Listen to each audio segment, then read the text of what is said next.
سڵاو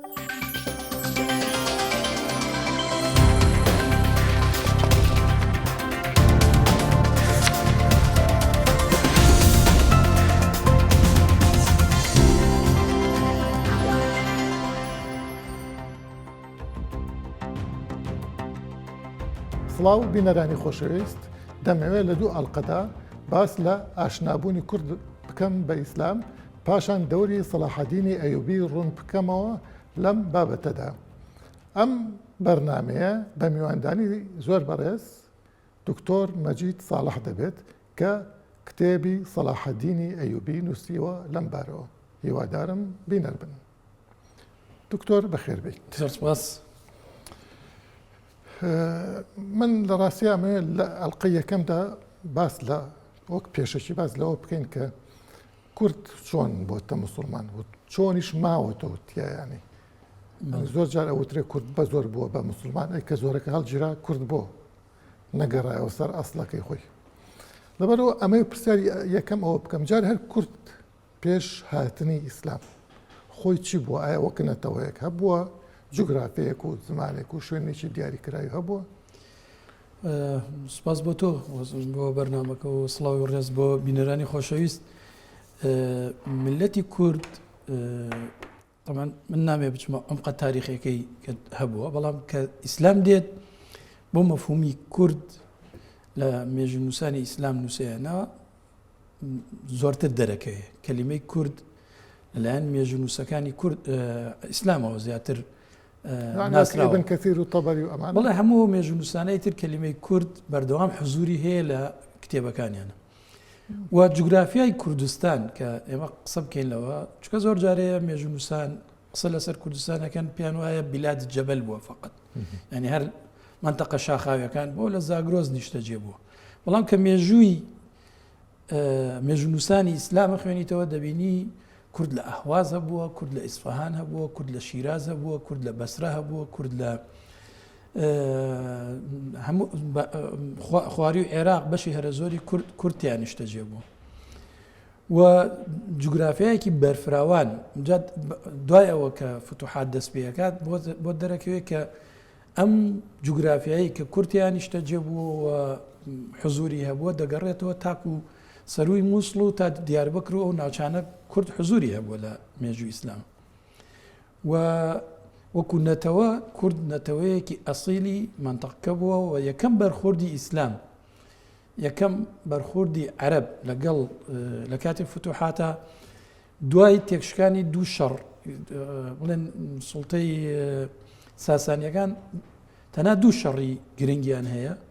یەکێ شەڕی قادسیە، ئەوتریان شەڕی جەلەولایە کە دەوڵەتی ساسانی بەڕەسمی لەگەڵ ئیسلاما شەڕی کردووە.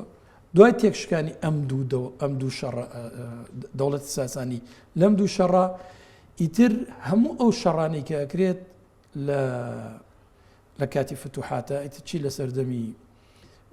ئیمامی بڵێن عومەرە و لەگەڵ ئیمامی عوسمانە هەموو ئەو شەڕانە لەو لە منتەقەی کوردستانە کرێ و کوردەکان مواجهن بەرامبەر ئەو لەشکرکێشەیە کە عەرەب هێناوێتی بۆ سەر منتەقەکە ئەوەستنەوە. زۆر باشە. کەواتە با پرسیارێک بەم شێوەیە بکەم. فتوحات لە کوردستان هەر فتوحاتی عسکەری تەنیا شوێنەکانیان گرت و خەڵکیان بە زۆر کردو بە موسڵمان هەرەوە هاتوونە ئەمناوە و تاویانی. ئەو پرسیارێکی زۆر گرنگە. مێژونووسانی ئێمە چی کۆنەکان و چی هاوچەرخ بەشێرە زۆریان دابەشبوونە بەسەر دوو بۆ چوونی سەرێکیە. بەشێکیان پێیان وایە کە کورد هەرکە ئیسلام هاتوو یەکسەر باوەشیان بۆ کردو یەکسەر بوونەتە موسڵمان، کە ئەمە بەشێکە لە ڕاستیەکە. و هەندێک لە مێژونووسانیش پێیان وایە کورد هەر لە یەکەم لەحزەوە شەڕی کردووە و شەڕشۆڕ بووە و بەزار بری شمشێر بۆت بە موسڵمان. ئەمەش بەشێکە لە ڕاستیەکە. لە ڕاستیە حقەتەکەەوە هیچیان ڕاستی تەواو نین، هیچیان ڕاستی تەواو نین، بەشێک لە ڕاستیەکانی تایە، بەڵام ڕاستی زۆر گەورەتر هەیە ون بووە لەو بینە و سەبەبی ئەوەی کە باز ناکرێت لەلایەن مێژونووسانەکە سەبەبێکی ئایدۆلۆژیە. ئەوانەی کە ئایدۆلۆژیایەکی ئیسلامیان هەیە پێیان وایە کورد یەکسەر ئاشنا بۆ بە ئیسلام و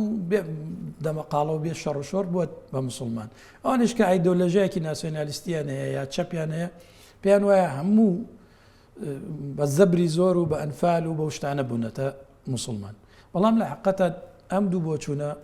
وەکو باسم کرد بەشێک لە ڕاستیەکانی دیار حقەتەکەەوەیە کە لە سەرەتای دەرکەوتنی ئاینی ئیسلامە وەکو هەندێک لە مێژونوسان ئەگەڕنەوە هەندێک ئەفراد شخص یەکێک لەوانە کە زۆر باسەکرێ مەسەرەن جوان پێڵەن جابان کوردی بەڵام جێ لەبەرەوە لە پیتی جێ لە عەرەبیە گێ نییە گابان یا گاوانی کوردیە کە قسە لەسەرەوە کرێکێکە لە ئەسحابەکانی پێغەمبەر بەڵام ئەمە زۆر سەنەد و زۆر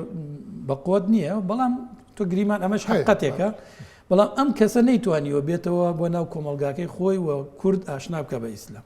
ئەوەی کە حقەتە ئەوەی کە مێژونوسانی ئیسلام خۆیان ئەیگەڕێنەوە ئەوەیەکە لە شەڕی یەکەمی ئیسلام ڕوبەڕوونەوەی یەکەمی ئیسلام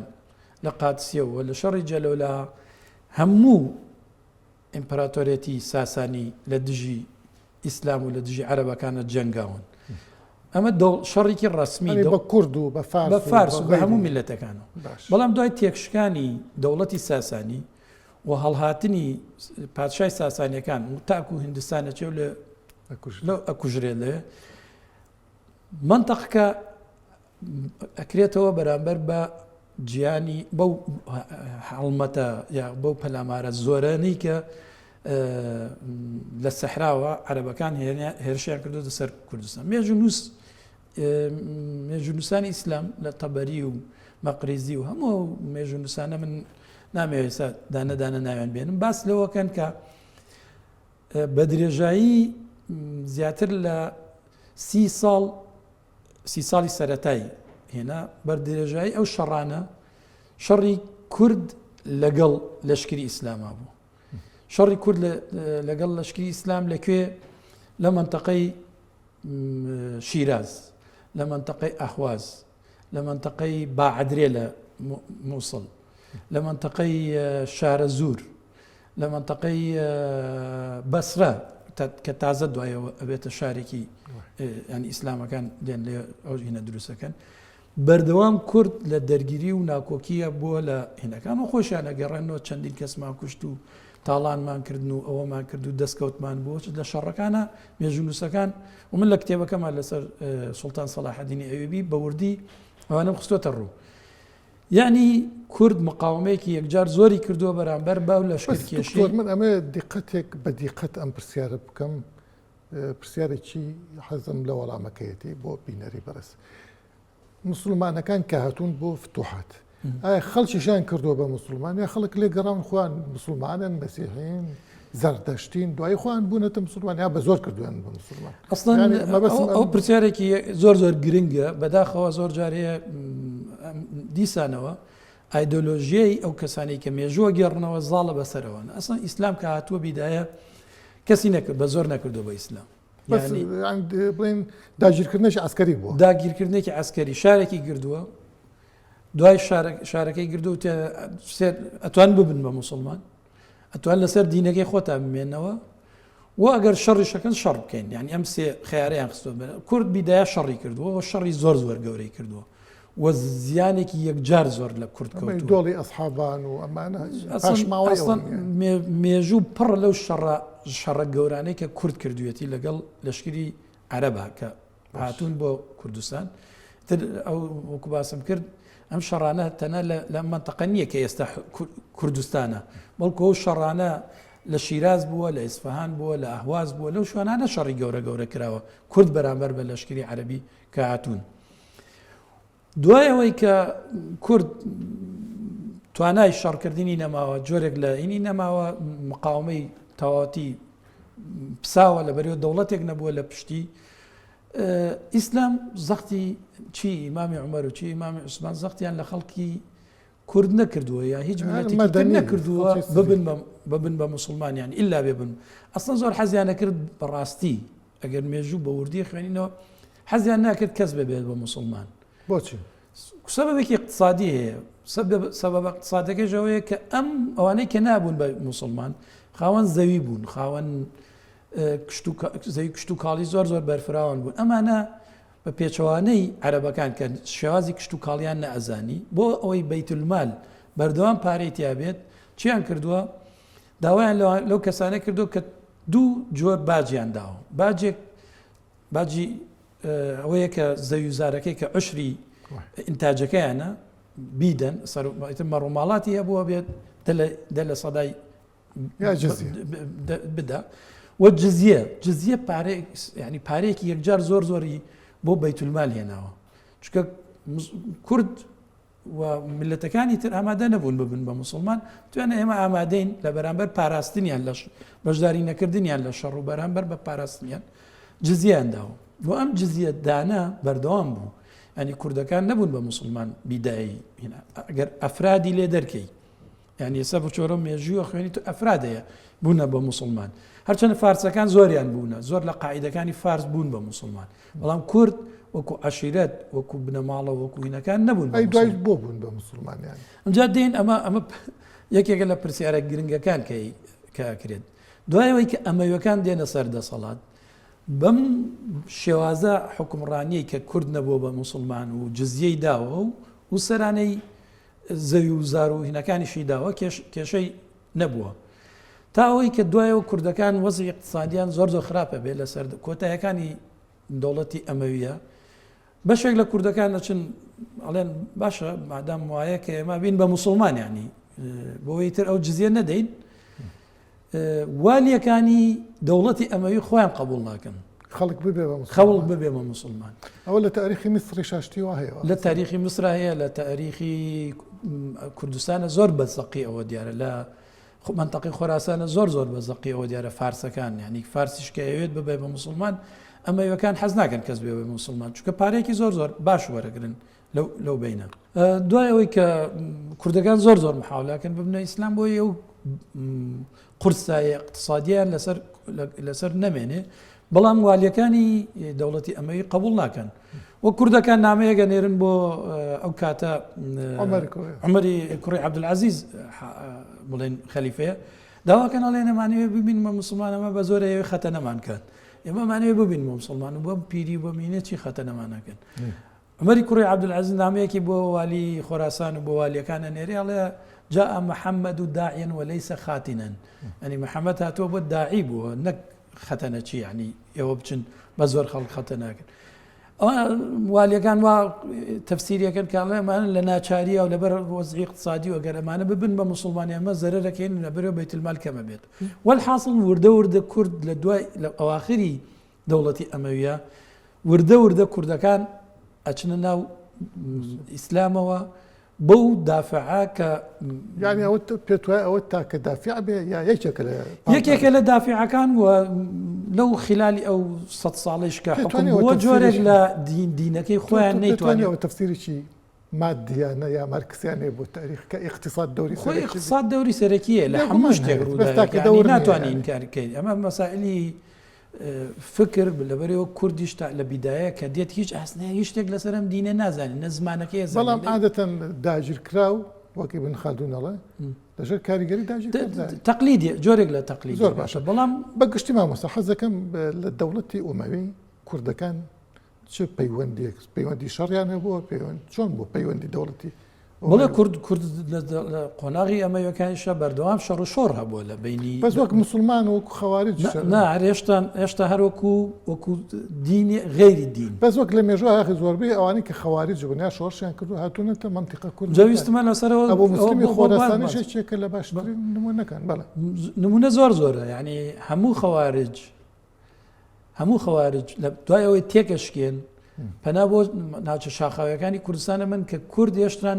نەبوونە بۆ موسڵمان لێرەیە خەوارج زۆر ڕۆڵێکی زۆریان هەیە لە ئاشناکردنی کورد بە ئیسلام و جۆرێک لە ئاشنابوونی کورد و هاتنە ناوەی کورد بە ئیسلام خەوارج دەوریان زیاتر هەبووە تا دەوڵەتی ڕسمی کە دەوڵەتی بڵێن ئەمەوی بووە بۆیە باوەش بۆ خەوارجەکەنەوە وەکەوەی معارزەی دەوڵەتی مەرکەزیە بەڵام لە عینی کاتیشە خەواریجیش هەوڵەدەن ئەفکار و بۆچوون و ینی ئاینی ئیسلام بگەێنن بەمە لێرە قۆناغێکی تر لە ئاشنابوونی کورد بە ئیسلام دەست پێکات تاکو ڕوخانی دەوڵەتی عباسی کە ڕۆ کوردەکان و بە تایبەتی ئەبوو مسلمی خۆراسانی کە دەوڵەتی هەموو ئومەوی. مێژونووسەکان ڕوخاندنی دەوریان هەیە لە ڕوخاندنی دەوڵەتی ئەمەویە ئومەوی. دەوریان هەیە و ڕۆڵیان هەیە لە هێنانی دەوڵەتی عباسی چونکە جۆرێک لە لەسەر ئەبوو مسلمی خۆراسانی ینی تاکیدەکە کورد بۆیە شتێکە خۆمان ئەیکەین بە دڵنیایە یەکێک لە شاعرەهینەکان مەشهورەکانی عەرەب شعرێکی هەیە لە زەمیە کات کە تۆ ئابائکل کورد و ئێستا شعرەکەم بە تەواوەتی لەبەر نییە ئەو دوولامەیە پێم وایە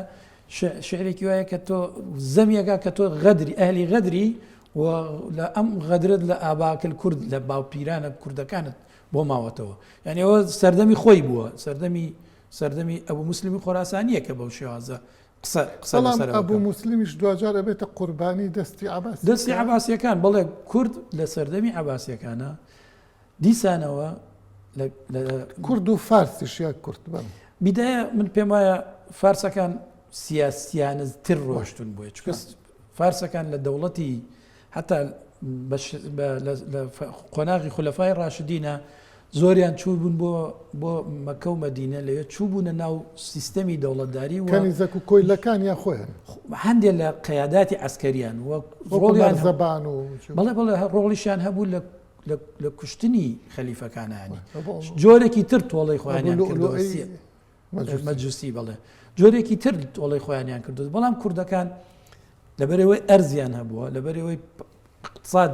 بەدەستی خۆیانەوە بووە ترساون ئەم عەرەبانە بێن ئەم اقتصاد و ئەم دزەی و زارانە بە تایبەتی لە فترەی ئەمەوی حرەکەی تعریبکردنی کوردستان زۆر بەخەستی دەستی پێکرد قەبائیلی عەرەب زۆر ئاهاتن بۆ کوردستان نیشتەجێ ئەبوون بە قەبیلە هاتن بە قەبیلە هاتن و زەویەکانیان لە کوردستانەوە خۆیان نیشتەجێ بوون تیا و دەوڵەتی ئەمەویش زۆر ڕۆڵی هەبوو لەو نیشتەجێکردنە لە فترەی ئیمامی عومەرە ڕێگە نادرا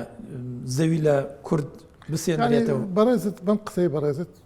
واتی ئەگەم کە لە دوای عومەر یا لە دوای خەلیفەی ڕاشدین مەسەلەی فتوحات ئینحرافی کردووە لە دینەوە بۆ دنیا بۆ دنیاوە بۆ قازانجی قەبیلەکان دەوڵەتی ئەمەوی دەوڵەتێکی قەبەلیە و ئیسلامی وەکو واجهە زیاتر بەکارهێناوە ئەگەر بچۆت تاریخی خەلیفەکانیان بخوێنە جگە لە عومەری کوڕی عەبدولعەزیز ئەوانی تر زۆر بوونە مەلیک ینی ئەوەی کە کیسرا و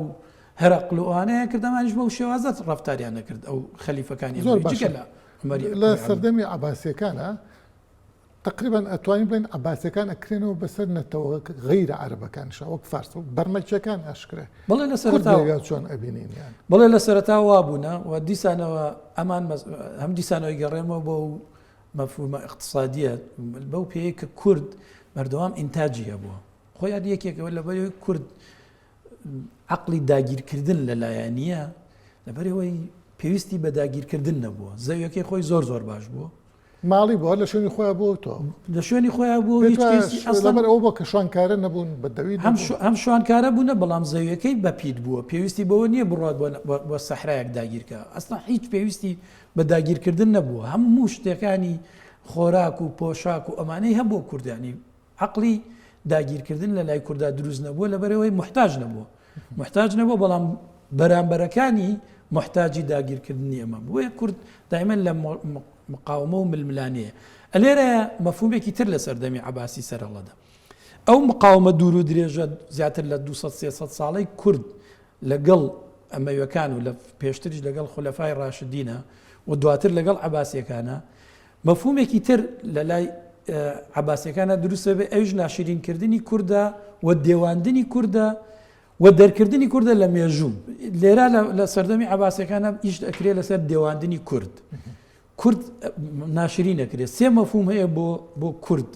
لەو قۆناغا مێژوو نووسانی ئیسلام نووسیوانە مەفهومێکی عەرەبیە کە پێی وایە کورد ئەسڵی کورد ئەسڵ شتێک نییە ناوی کورد بێت بەڵ کۆمەڵە قەبیلەی عەرەب بوونە هاتوون بۆ مەنتەقەی عەجەم لێرە زمانەکەیان گۆڕاوە عەرەبانە کورد بوونە ئەمە بۆ بەس ئەوان بە هەموو عالەم واڵێن با مازیغ ئەڵێن عەرەب بوون ئەخر ئەمە بۆ کورد بۆیانەوە تۆ چونکە هاتوونی سە بۆچی بەڵێن دیار بەکر خۆی دیار بەکر نیە ئامەدە بۆچی چونکە قەبیلەی بەکر هاتوون بۆ مەنتەقەی دیار بەکر بۆی بیسەلمێن کە ئەمانە لە ئەساسا هەر بۆتە دیاری بەکر ینی ما ئاوادانی بەکر ئاوادانی کردەوە یعنی ئەو مەفهومە بەڵێ و عرب بۆی حرەکەی تعریب زۆر ئاسان کورد وەریگرێ بڵێ ئێوە ئەساستان هەر عربن ئێمەش عربین کەواتە ئێمە دێن زەویەکانتان داگیرەکە هیچ کێشە نییە بەخزمەتینەوە خزمی ئێمە یەک نەژادین ئەمە مەفهومێک و مەفهومێکی تر شیعەداهێناوە کە ئێمە بەحساب نەوەی جنۆکەین حەزەتی سلێمان هەشتا کەنیزەکێ بووە چ لە کەنیزەکانی جنۆکە چوونەتە لایەن مناڵیان بووە مناڵانیان فڕێداوەتە شاخەکان لە شاخەکانە مناڵانە گەورە بووە ئەکردوهن یعنی بوونەتە کورد لە نەوەی ئەو جنۆکانن مەفهومێکی فارسەیە بۆ کورد چکەمانە مێژویان ئەنووسیوە لەو قۆناغا هەموویشی دێواندنی کووردە دەرکردنی کووردە لە مێژووی هێنا ناشرینکردنی کووردە مەفهومی فارسەکانەوەیە کە بەحساب ئێمە زوحاک کە دوو مار لەسەر شانی دەرچووە هەر شوێگە بە دوو گەنج سەری مۆخی ئەوە مەفهومێکی زۆر دوای دوور درێژە باسیکەین هەر شوێک ئەبێ دوو گەنج مۆخیان بدایە بە مارەکان ئەو کە ئاشپەزەکەی هەم شوێک یەکێک لە گەنجەکانی ئازاد کردو چۆتەوە شاخە لە جیاتیەوە مەڕێکی دانەوە ئەو کوردانەی کە چوون ئەو